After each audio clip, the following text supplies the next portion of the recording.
Magandang umaga at isang mainit na pagbati sa lahat ng tapat na tagapakinig ng Dear Papa Dudut. At syempre, ganun na rin sa mga listeners ng Dear Papa Dudut. Kaya, ikaw din. Finally, napapayag din ako ni Enzo na mag-share ng side ko about sa story namin dalawa. By the way, para sa mga hindi pa nakakaalam, ako nga pala si Ivy.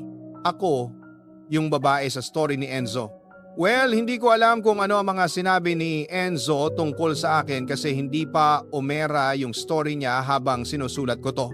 Pero to make it simple, niligawan ako ni Enzo nung nasa college pa lang kami. Si Enzo ay habol sa papoligo o papoyat berya. Hindi siya kagaya ng ibang lalaki na bibigyakan ng maraming gifts like chocolates and flowers, makaya naman stuffed toys, or love letters. Simple lang si Enzo pero sobrang effective ng diskata niya. Alam niya kung ano ang priority sa pangarap ko sa buhay, ang sinasamahan niya kung tuparin yung mga yon. Papoy at Berya isa na siguro sa Enzo sa pinaka-sweet at pinaka-genuine na taong nakilala ko. Hindi siya nahihiyang aminin yung mga bagay na para sa mga kalalakihan ay hindi masyadong nakakapraod. Isang halimbawa ng anon ay ang pagiging inosente niya pagdating sa pandiligaw. Aminado siya na ako ang unang babae ng liligawan niya ng formal, kaya naman hindi niya alam ang mga do's and don'ts. Ngunit hayaan mong sabihin ko sa iyo ang papoy at biya kahit hindi siya magaling sa pandiligaw, kaya nga kaya niyang mapaibig ang kahit na sinong nililigawan niya sa pamamagitan lamang ng pagiging totoo tungkol sa kanyang sarili at sa kanyang damdamin. Sa panahon ngayon, mahirap ang makahanap ng kagaya ni Enzo na sobrang honest and pure. Yun ang nagustuhan ko sa kanya. At yun din ang dahilan kung bakit hindi ako nagdalawang isip na ipakilala siya sa pamilya ko.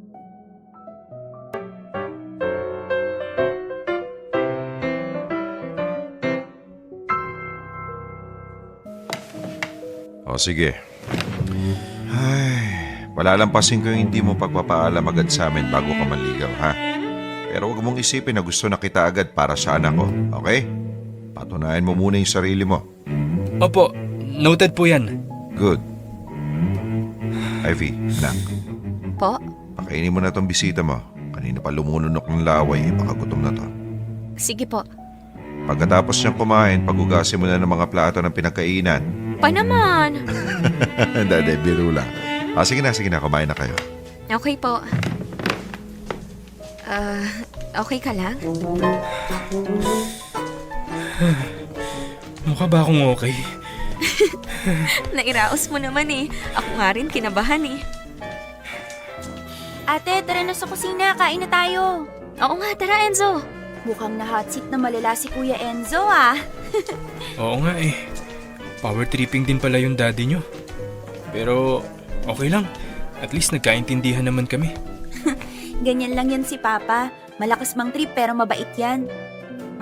Nga pala Kuya Enzo, mahirap pa yung mga accounting subject pag 5th year na? Medyo. Oo nga pala, accounting major ka rin ano? Oo Kuya, 3rd year na ako. Balita ko nga isa ka raw sa pinakamagaling sa batch nyo eh. Nako, hindi naman. Nadaan lang sa sipag mag-aral. Buti ka pa Kuya. Ako kasi kahit anong aral lang gawin ko, hirap na hirap talaga ako eh. Pero gusto ko talaga to, kasi pangarap ko maging accountant. Talaga? O di sige, kung gusto mo, tutulungan kita sa mga subject mo kung saan ka nahihirapan. We, di nga. Oo, promise. Gusto mo hanggang sa makapasa ka pa sa board exam eh. Yay! May tutulong na rin sa akin na upperclassmen sa wakas. Sabi mo yan, Kuya Enzo ah, hanggang sa makapasa ako sa board exam, ha? Oo, pero unahin ko muna yung sarili ko na makapasa. Mahirap naman kung magtuturo ako nang hindi naman ako board passer, di ba? Naku, magaling tong si Enzo sis. Maaasahan mo to. Naku, sure yan Enzo ha. Siguradong makakapasa kayo pareho. Pag nagkataon, magkakaroon ako ng kapatid at boyfriend na CPA. Ano ka mo? So na yung pagugasin nyo ng pinggan. Pa, nakakahiya naman dun sa tao. Minsan na nga lang bumisita dito sa bahay eh. Teka. Sino ka mo? Enzo, Opo, ma, si Kuya Enzo, yung maliligaw ni Ate Ivy. Hindi ko alam yan ha. Parang wala yatang nababanggit sa akin si Ivy. Ano kasi ma, ngayon ko nga sana sasabihin sa inyo kaya pinapunta ko na rin siya kanina dito. Pinakilala ko kay Papa at saka kay Cheche. So tumatanggap ka na pala ng manliligaw. Opo, pero mabait naman po yan si Enzo ma. Actually, sinasamahan niya nga po ako sa pagre-review. Sobrang supportive po niya. Pero di ba ang usapan natin, hindi ka muna magbo-boyfriend hanggat hindi ka pa nakakagraduate. Mahal, kaya mo na yung anak natin. Nagliligawan pa lang naman sila eh. Tsaka sa nakikita ko, mapagkakatiwalaan naman yung Enzo. Kahit na. Oo, sa ngayon nagliligawan pa lang sila. Pero saan ba pupunta yan? Hindi ba doon din? Magiging mag-boyfriend at mag-girlfriend din sila. O ano naman, andito naman ako eh. Babantayan ko naman yung anak natin. Ay, Ivy, anak. Po? Ipapaalala ko lang yung pangako mo sa akin, ha? Ang sabi mo, magtatapos ka muna sa pag-aaral at pagkatapos nun, magte-take ka ng board exam at susunod ka rito sa Amerika. Nakalimutan mo na? Hindi ko po nakakalimutan yon. Makakapagtapos po ako ma at makakapasa ako sa board exam. Promise po yan. O sige, papayagan ko yung panliligaw ng Enzo na yan. Basta wag mong kalilimutan yung promise mo sa akin, ha? Opo ma, salamat po. Kumusta grades mo? Okay naman po. Nakakabawi na ako dun sa isang major subject ko na medyo bumaba ng prelims. Okay, mabuti naman kung ganon. Tandaan mo anak, ikaw ang una kong aasahan na makasama rito kasi ikaw ang panganay. Yang si Cheche matagal-tagal pa yung makakapagtapos, lalo na't 5 taon yung kurso na kinuha niya. Opo ma, naiintindihan ko naman po. Ay, ang seryoso naman ang usapan yung mag-iina. Birthday ni Cheche oh. Dapat masaya lang tayo ngayon. Tsaka nyo na pag-usapan yung mga ganyan. Pasensya na kayo. Naniniguro lang ako na walang makakalimot sa pangarap natin na makapag-migrate rito balang araw. Huwag ka mag-alala mahal. Mabait at masunurin tong mga anak natin. Hinding-hindi ka bibiguin nitong mga to. O siya, sige na. Mag-enjoy na muna kayo dyan. Happy birthday ulit, Cheche! Thank you, ma. Ingat po kayo lagi.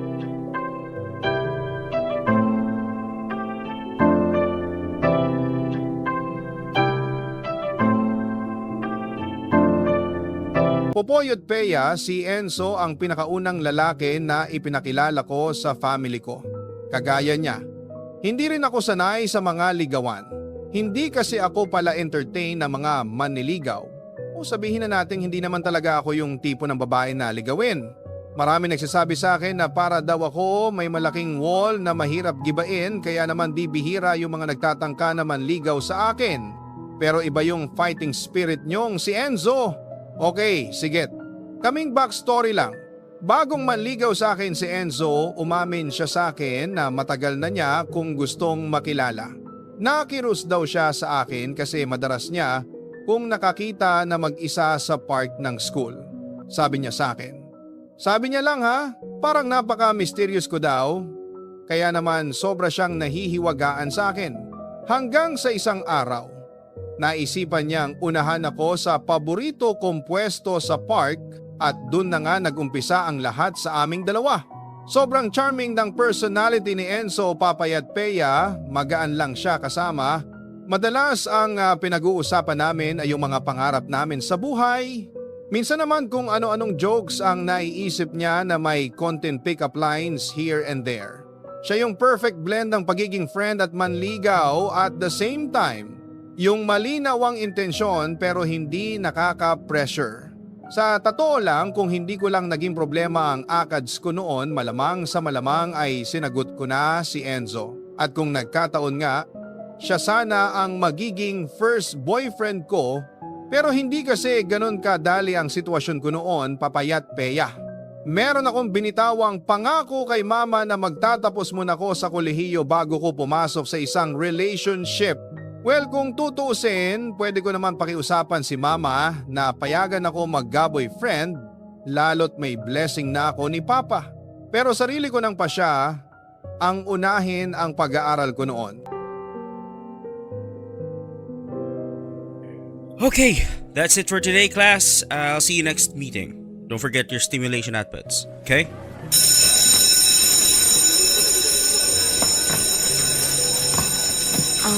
Prof, Oh, hi, Ivy. pwede ko po ba kayong makausap saglit? Is it about the result of your practical exam? Po, Prof worried po kasi ako. Ganun po ba talaga kalaki yung bearing nun sa final grade ko?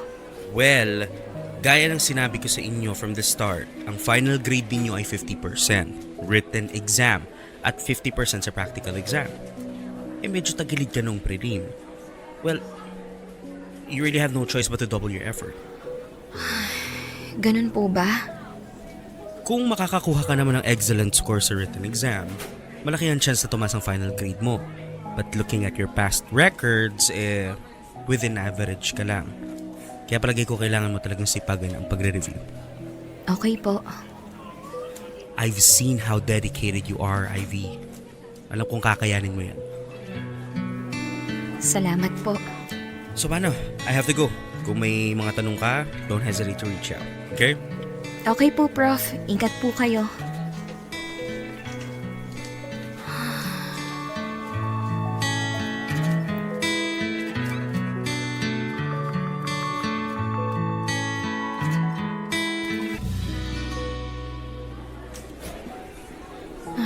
Kailangan ko talagang mag-double time sa pagre-review.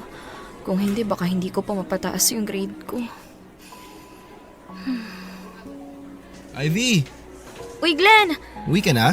Hindi pa. Magre-review muna ako saglit sa park. Ah, okay. Aayain sana kita eh. Ha? Pwede ka bang ayain na magmerienda sa labas? Libre ko. Glenn, pasensya ka na ha. Alam ko matagal mo na akong inaaya na lumabas. Hindi man lang kita napagbigyan kahit isang beses lang. Pero kailangan ko kasi talagang mag-review eh. Ah, ganun ba? Sayang naman. Pasensya ka na talaga ha. Ayos lang.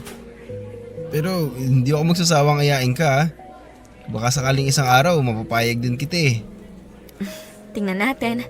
O paano, mauna na ako. See you around. Okay, ingat ka. Hi, Ivy. Enzo! Buti na lang pala dumaan ako dito sa building nyo. Ano, tara? Mag-review na tayo? Sakto. Kailangan ko talaga mag-advance reading ngayon eh. O, di saktong-sakto pala. Oo nga eh. Tara.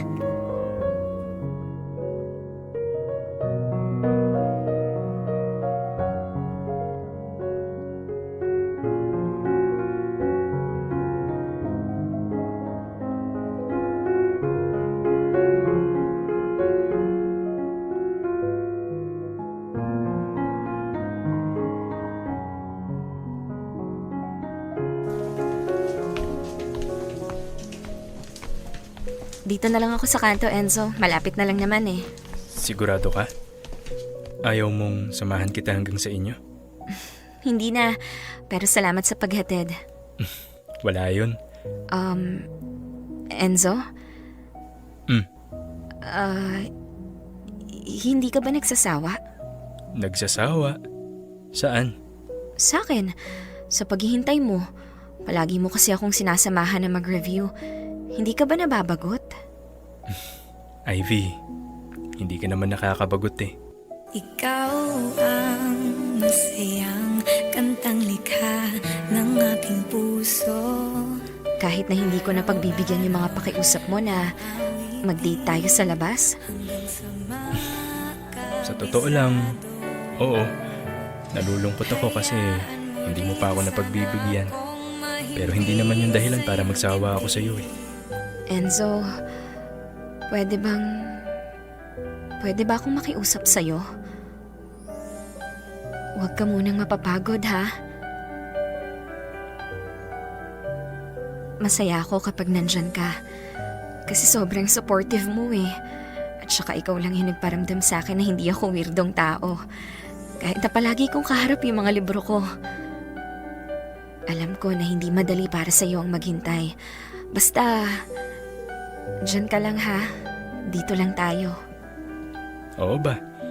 Hanggat may dahilan ako para kumapit, hindi ako bibitaw, Ivy. At promise ko naman sa'yo, hindi ko ipaparamdam sa'yo na baliwala yung mga effort mo. Hindi ako magsasawang sabihin sa'yo na appreciate ko lahat ng ginagawa mo sa akin. Sobrang thankful ako kasi ako yung babaeng nagustuhan mo. Kaya thank you, Enzo. Pag-ibig ko'y parang init ng araw. Sapat na ang ikaw hanggang sa mundo ay magunaw. Kay sarap pumikit habang dinig ang iyong tinig. Pakoy at Bea. Yes, nag-struggle ako noon sa ACADS ko. Aminin ko sa inyo, hindi kasi ako matalino talaga. Hindi ako Dean's Lister. Wala akong matataas na grades at mas lalo hindi ako napapasama sa honor roll ng bata pa ako. Ako yung tipong katamtaman lang. Yung kakulangan ko sa talino, dinadaan ko na lang sa sipag mag-aral. Nakaligtas lang ako sa paaralan. Kaya naman, nung nag-nursing ako, katakot-takot na hirap ang pinagdaanan ko. Hindi ko maiwasang maingit sa mga kaklasiko na effortless ko mag-memorize ng medical terms. So ang ginagawa ko, mas sinisipagan ko pa yung pag-review. Okay lang naman kasi sa akin kung hindi ako mapasama sa mga pinakamatataas na grades noon. Pero kung hindi ko gagalingan, malaki ang tsansa na hindi ko matapos ang kursong pinili ko. O kaya naman baka hindi ko matupad ang isa sa mga pangako ko sa mga magulang ko, ang makapasa ko sa board exam. Pupit Bea, isang bagay ang medyo hindi ko inasahan na makakapit ko pala ang sobrang pag-review ko sa pandiligaw ni Enzo. Actually, hindi ko rin alam kung ano nangyari sa kanya noon, pero pakiramdam ko, bigla na lang siyang nagbago. Napadalas yung pag-invite niya sa akin sana mag-date kami sa labas. Hindi ko naman siya mapagbigyan kasi busy ako sa pag-review. Minsan naman masyado siyang nagiging pushy sa pandiligaw. Sinusubukan niyang hawakan ng mga kamay ko, which is something na hindi pa ako masyado ang komportable. May mga pagkakataon din na masyado siyang dumidikit sa akin. To the point na feeling ko na i-invade na niya yung personal space ko. Ang sarap panoorin ng ulan, no?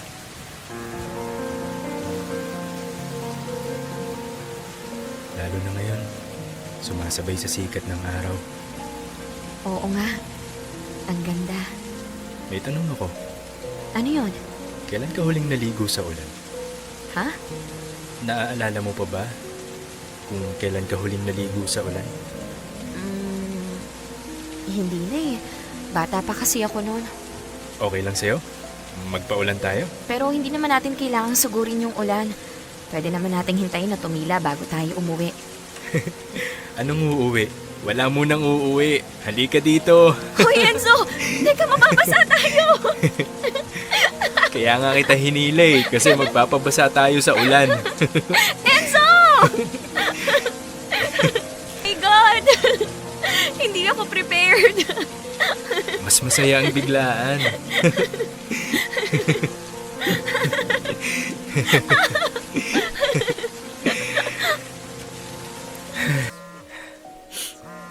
Ay hala, nasa bulsa ko pa pala yung cellphone ko. Naku, basang-basa na siguro to. Wait, si Papa tumatawag. Sagutin ko lang to, Enzo, ha? Wait lang.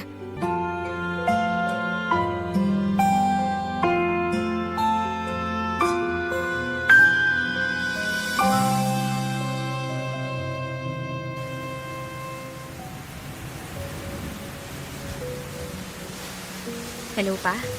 Ivy, anong oras na? At hindi ka pa umuwi. Inabutan ka na ng ulan. Opo, Pa, pauwi na po. Nag-review pa kasi ako eh. Gusto mo ba sunduin na kita dyan? Hindi na, Pa. Kasama ko naman si Enzo eh. Magpapatila lang po kami ng ulan tapos uuwi na rin. Sige. Mabuti naman kung gano'n. Basta kapag kailangan mo magpasundo, magsabi ka lang, ha? Opo, Pa. Thank you po. Ay, paano ko kaya ipapaliwanag kay Papa to? Basang-basa na kami.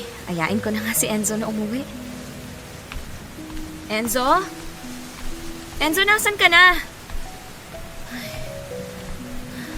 Nandito lang yun kanina. Ba't biglang nawala? Enzo? Enzo, umuwi na tayo! Nasaan ka na?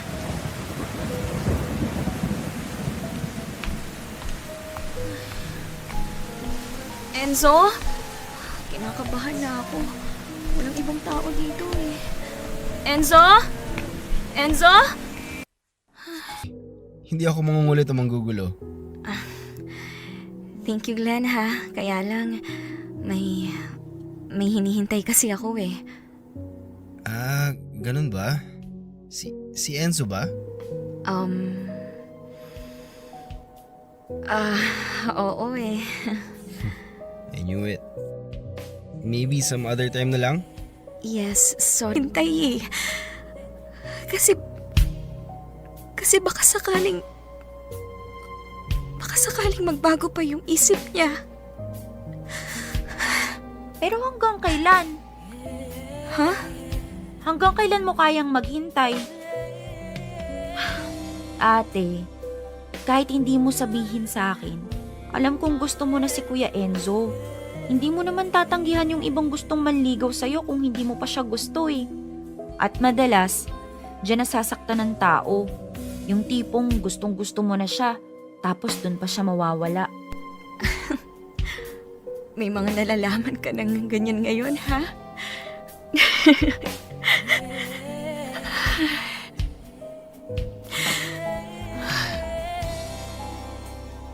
Sa totoo lang, tama ka. Ayoko sanang maputol lang, ganun na lang yung meron kami ni Enzo. Nung unang beses na sinabi sa akin ni Enzo yung mga salitang I love you, aminin ko, kinilig ako. Sobrang perfect ng moment na yon sa totoo lang. Hindi ko na maalala lahat ng detalye ng araw na yon pero hindi ko makakalimutan yung feeling, yung saya, pati na rin yung kaba. Oo, Papoy at Bea, kinabahan ako kasi hindi ko pa alam ang isasagot ko sa kanya. Or siguro mas magandang sabihin na alam ko naman talaga kung ano ang gusto ko ang isagot, na mahal ko na rin siya pero hindi pa pwede. Hindi ko pa alam kung kaya ko nang pumasok sa isang relationship. Alam ko kasing yon ang inaasahang mangyari ni Enzo. Ramdam ko sa mga kilos niya, sa mga sinasabi niya, sa mga pangungulit niya. Ramdam ko ang gusto niya kung maging girlfriend. Pero hindi ko pa siya mapagbibigyan. Papoy at Bea, sumilong lang ako ng panandalian para sagutin ang tawag ni Papa pero nang balikan ko si Enzo, wala na siya. Iniwan niya ako ng walang pasabi. Mag-isa sa ulan, masambasa at binabalot ng kaba. Kinakabahan ako hindi lang dahil wala ng ibang tao noon sa kinaroroonan ko. Kung ni dahil pakiramdam ko, hindi na ulit magpapakita sa aking si Enzo. And true enough, hindi siya nagpakita sa akin ng inang araw.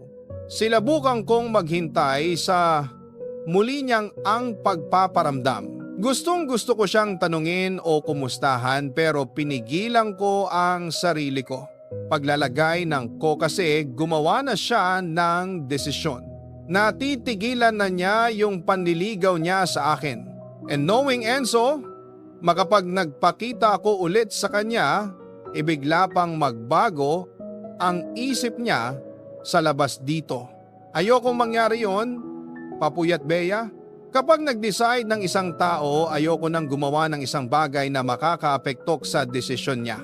Lalo na nga kung ang desisyon na yon ay layuan ako, Papoy at Bea. Magsisinungaling ako kung sasabihin kong hindi sumama ang loob ko kay Enzo nung bigla na lang siyang nawala. Actually, sobrang sama ng loob ko noon. Gusto ko siyang kumprontahin at sigawan. Gusto ko siyang tanungin kung bagay. Gusto kong sabihin sa kanya kung gaano ko nasaktan sa ginawa niya. Pero hindi ko kaya. Mahina ang loob ko pagdating sa mga ganyang bagay. Hindi ako sanay sa mga komprontasyon. Madali kasi ako masaktan at ayoko nila. Kaya ang resulta, natapos ang lahat sa amin ni Enzo nang hindi man lang namin napag-uusapan. Hindi ko man lang naitanong sa kanya kung ano ang nagawa ko para tumigil siya sa pandiligaw. At hindi ko man lang nasabi sa kanya na may sagot naman talaga ako sa pandiligaw. At hindi ko man lang nasabi sa kanya na may sagot naman talaga ako sa I love you niya. Hindi nga lang talaga ako handa. Tumagal na ilang linggo ang hindi namin pagkikibuan ni Enzo Papuya Peya. Sobar man ako nasaktan. Wala naman ako magawa. Alangan naman pilitin ko siyang ituloy ang pandiligaw niya sa akin, di ba? Magiging unfair naman ako noon kung gagawin ko yon. Bakit ko siya paghihintayin sa isang sagot na hindi ko pa kayan ipiday? Ang ginawa ko na lang noon ay mas nan-focus ako sa studies ko. Nakabawi ako sa mga subjects ko noon na alanganin. Unti-unti, nakakalimutan ko na rin yung sakit na dulot ng pag-iwan ni Enzo nang walang paalam. Pero dahil nasa isang school na kami, hindi mawawala ang mga pagkakataon na magko-cruise ang landas namin dalawa.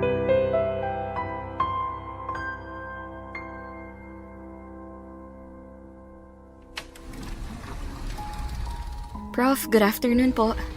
Oh, hi Ivy. Ihahabol ko lang po sana tong output ko. Pwede pa po bang mag-submit? Oo naman. Salamat, sir. You're welcome, and by the way, congratulations.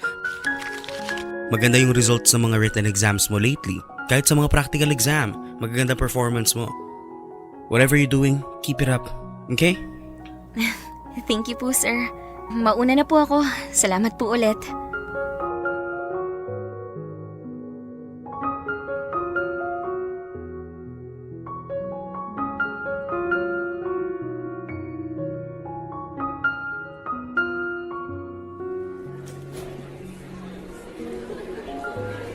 Nasaan na kaya si Cheche? Sabi niya sabay kaming uuwi eh. Ate! Ate, dito! Tara dito! Ayun! Anong ginagawa mo dito sa kantin? Ba't dito ka nakatambay? Eh, nagpaturo kasi ako kay Kuya Enzo dito sa isang major subject ko. Ano? Sabi ko, nagpaturo ako sa isa kong major subject. Oo nga, sabi mo nga. Pero kanino nga ulit? Kanino ka nagpaturo? Kay Kuya Enzo. O, Che, ito na yung lumang activity sheet ko dati. Ipapahiram ko muna sa'yo. For sure, makakatulong to sa... Ivy? Hi. Sorry, hindi ko alam na nagre-review pala kayo. Hindi. Okay lang. Actually, tapos na rin naman kami. Thank you, Kuya Enzo. Wait lang ha. Bibili lang pala ako ng blankong columnar. Kailangan ko na rin eh. Ate, wait mo ako ha. Sabi na tayong umuwi. Sige, sige.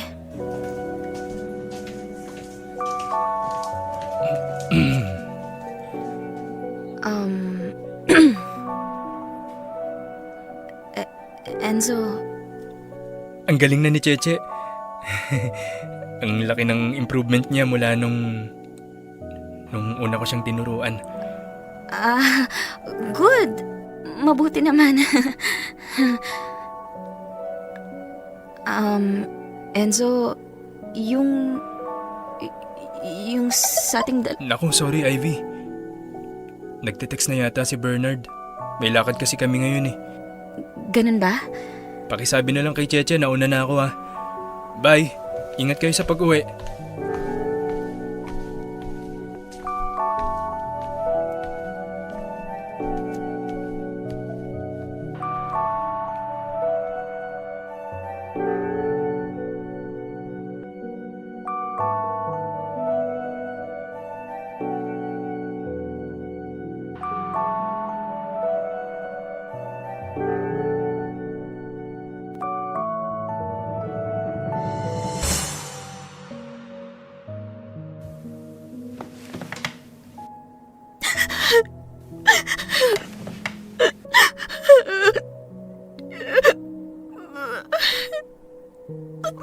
Ate, sorry. Hindi ko kasi alam na babalik pa pala si Kuya Enzo kahapon para pahiramin ako ng luma niyang notes. Okay lang. Hindi mo naman kasalanan eh. Pero ate, hindi ka okay eh. Pero sa nakita ko kanina sa kanya, parang wala na talaga siyang pakialam. Siguro kailangan ko nang tanggapin yun. Yung biglang pagkawala niya. Yung hindi niya pagpaparamdam. Lahat yun ginusto niya. Ang sakit, Che. Ang sakit maiwan na lang ng basta-basta. Maraming tanong. Maraming bakit. Totoo pala yung nararamdaman ng iba, no? Kapag nasaktan ka na, hilingin mo na lang na sana hindi mo na lang nakilala yung taong nanakit sa'yo. Sana Ako yung Peya, I was already doing good that time. O baka akala ko ako, maganda na kasi yung performance ko noon sa school. Nakatanggap pa nga ako ng compliment mula sa mga professors ko. At sa isang iglap, binigyan ko ako ng isang starter na paniniwala. Na tama ang ginagawa ko. Hanggang sa nakita ko ulit si Enzo. Naalala ko ulit yung sakit. Hindi. Sa totoo lang ang sakit, mas lalo kong the butt hurts sa idea na sobrang kaswal niya sa lahat ng nangyari. Na parang wala lang sa kanyang lahat. Parang hindi talaga siya nagmamalasakit. Ganon yung naging dating sa akin noon po yung Peya. Sa aming dalawa parang ako lang yung interesadong malaman kung ano nga ba talaga ang nangyari at bakit huwantong kami sa ganon. At si Enzo parang walang pakialam. Pupo yung Peya nang hinayang ako. Ang ganda ng simula namin ni Enzo Pero kung ano, ikinaganda ng naging simula namin, hasya na may kinapangit ng ending namin. Well, at least may pakonsuelo naman kasi tinapad niya yung pangako niya kay Cheche. Ngunit yun lang, sinusubukan lang niya siya ay nananatiling tapat sa kanyang mga salita. Wala na siyang business sa akin. Wala na itong kinalaman sa akin. Nandoon lang siya para kay Cheche. Nasa isang tekstong nagtapos. After noon, hindi na siya nagparamdam. Nawala siya ng 2 taon. Wala panganganggusta, wala malita, wala kahit ano. Naging mas madali yung paglimot ko sa kanya. Ang tanging alam ko na lang tungkulo sa kanya noon is nakapasa siya sa CPA license or exam. At kapag ito ay turn ni Cheche upang maghanda para sa board exam, nandoon si Enzo upang matupad muli ang kanyang pangako. Hanggang sa nakapasa na nga ang kapatid ko.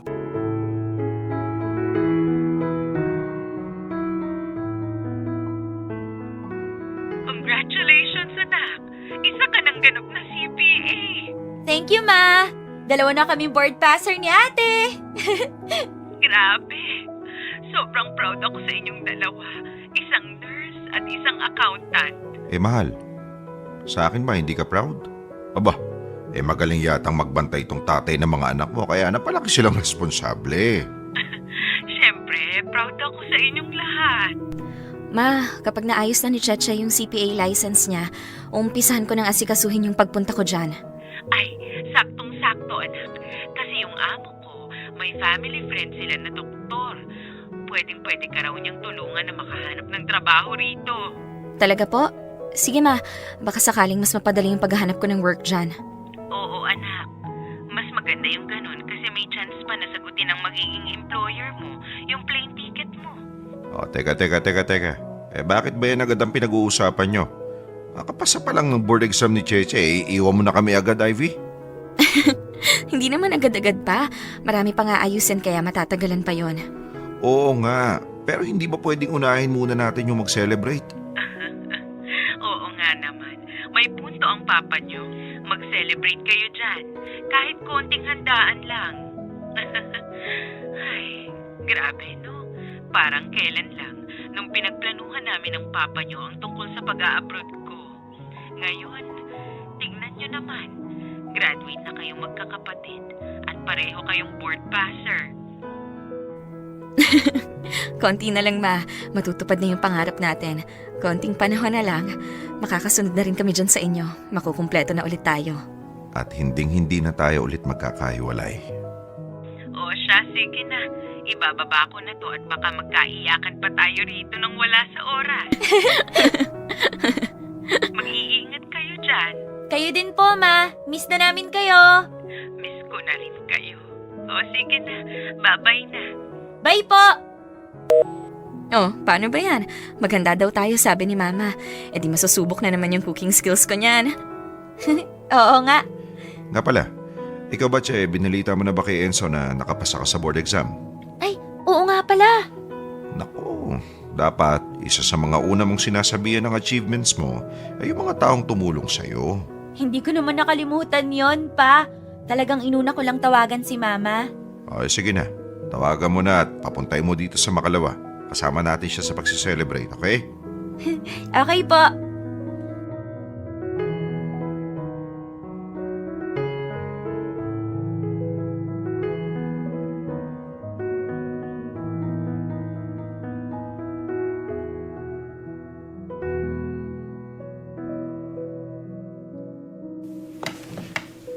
Mauna na po ako, Tito. Salamat po ulit sa pag-imbita sa akin. Enzo, salamat ng marami ha. Lalo na sa mga tulong mo dito kay Cheche. Wala pong anuman. Kuya Enzo, samahan ka na daw ni ate hanggang sa gate. Ha? Wala akong sinabi, ha? Sige na ate, samahan mo na. Para maituloy nyo na yung pag-uusap nyo kanina. Pag-uusap? O ano yun? Ano meron? Pa, hayaan mo na silang mag-usap. Matulog na kayo. Hindi nakakabuti sa edad nyo yung pagpupuyat. Aba? Alam ko pala sa'yo noon na hindi kita gusto. Hindi ko alam na masasaktan pala kita kung bigla na lang ako mawawala. Pero alam mo, Enzo, sobrang na-appreciate kita noon. Ikaw lang yung nakatsaga na samahan ako sa pagre-review ko. At hindi ka lang nagtsaga. Naramdaman ko talaga noon na masaya ka kasi kasama mo ako. At totoo yun, Ivy.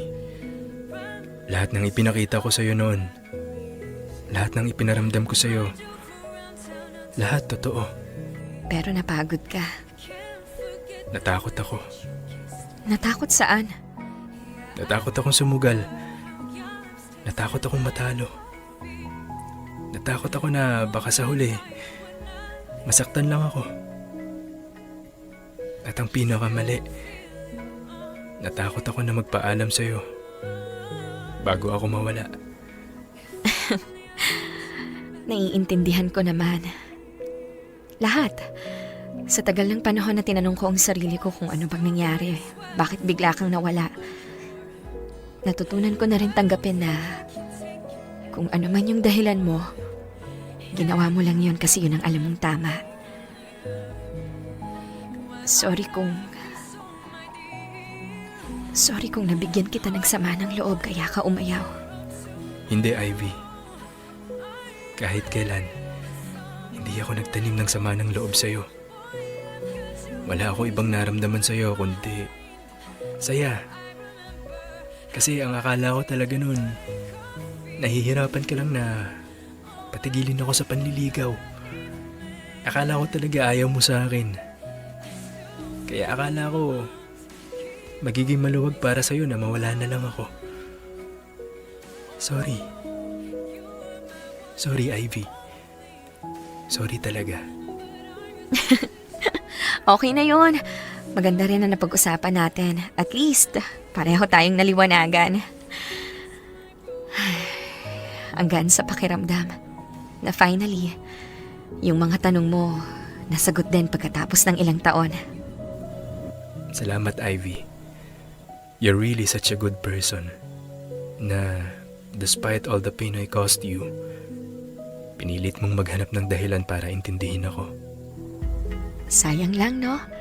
Siguro kung napag-usapan natin to noon, bago ka biglang nawala, na iba siguro ng konti yung kwento natin. Pero ano't-ano't pa man, one thing is for sure. Hindi natin makakalimutan ang isa't isa.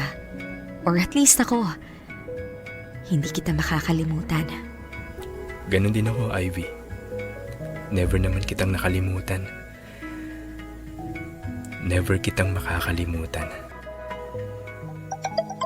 Ay, wait. Nandiyan na yata yung binook kong car.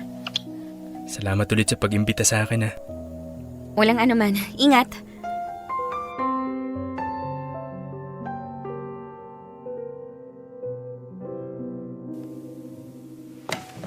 Eh di okay. Masaya ako ate.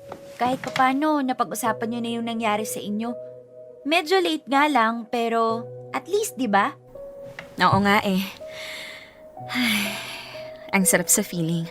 Para akong nabunutan ng Yun na sigurong pinakamagandang regalo na natanggap ko sa buong buhay ko, ang magkaroon na kasagutan yung mga tanong na gumulo sa isip ko ng mahabang panahon. Sa totoo lang, nakalimutan ko naman na talaga ang lahat ng sama ng loob ko noon kay Enzo. Pero nung na-bring up ulit siya, nang hindi inaasahan, parang naging sunod-sunod ang pagdating ng mga sagot. Alam niyo yung pakiramdam na nasanay kang tumira sa isang lugar na matagal nang brown out. And then all of a sudden, biglang nagkaroon ng kuryente. Yung isang umiilaw ulit ang mga bumbilya, yung tiyunting nagkakaroon ng liwanag. Parang gano'n ang feeling, sobrang nakaka-relieve, nakakagahan ng pakiramdam. Papayat Beye, iyon ay isang mapait na matamis na sandali kasi nalaman ko na mali naman pala ako ng akala. Hindi naman pala totoo nang walang pakialam si Enzo. Sa katunayan, nasasaktan din siya. And kahit papaano, nakakaramdam rin ako ng guilt after knowing na iparamdam ko pala kay Enzo na hindi ko siya gusto. Taliwas yun sa pangako ko sa kanya na hindi ko ipaparamdam sa kanya na baliwala yung mga effort niya, na lagi ko siyang pinapahalagahan. Pero nangyari na ang nangyari. All we can do is learn from it. Kaya't kapag oras na upang magpaalam, gayon din kapag oras na upang magpaalam, hindi na ulit namin yon ipagkakaed sa isa-isa.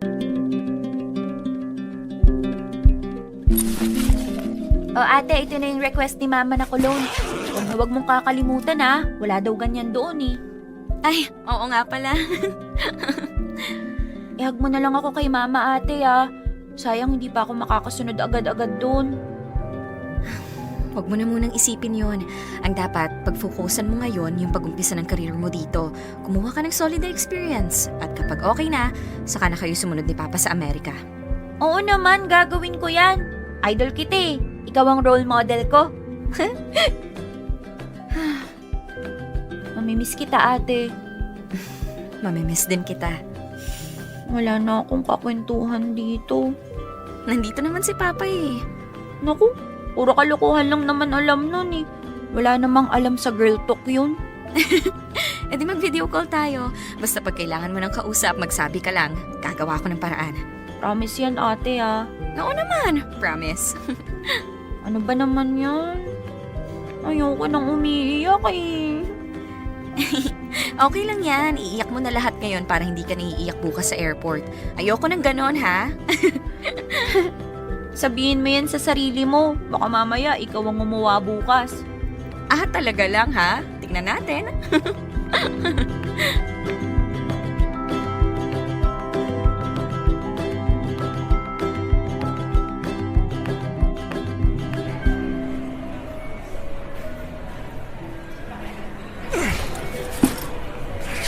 Bakit parang ang bigat naman yata nitong dala mong maleta? Sigurado ka bang kaya mong bitbitin to pagbaba mo ng eroplano? Oo naman pa. Mas mabigat pa nga dyan yung mga inalalayan kong pasyente sa ward eh. Teka, hihingiin na ako eh. Sa may CR dito. Tanong nyo na lang sa guard pa. Eh, buti pa nga. Sige, hintayin niyo ako dito ha. Medyo napaaga yata yung dating natin dito sa airport. Matagal pa tuloy yung hihintayin ko.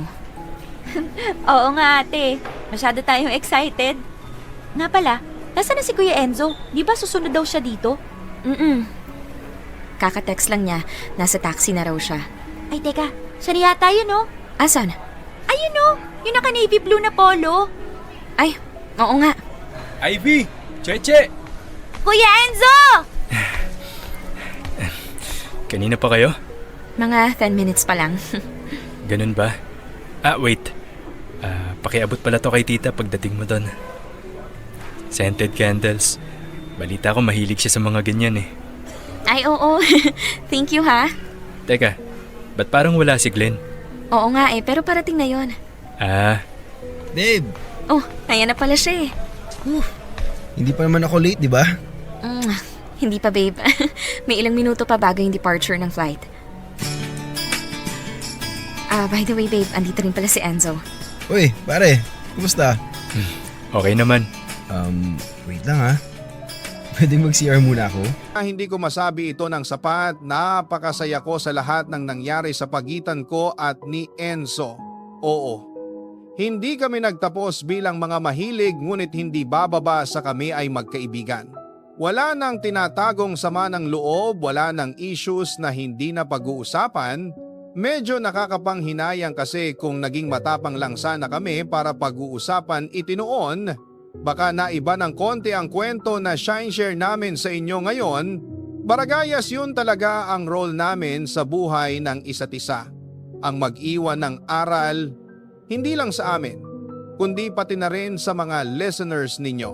By the way, nalala niyo po ba si Glenn?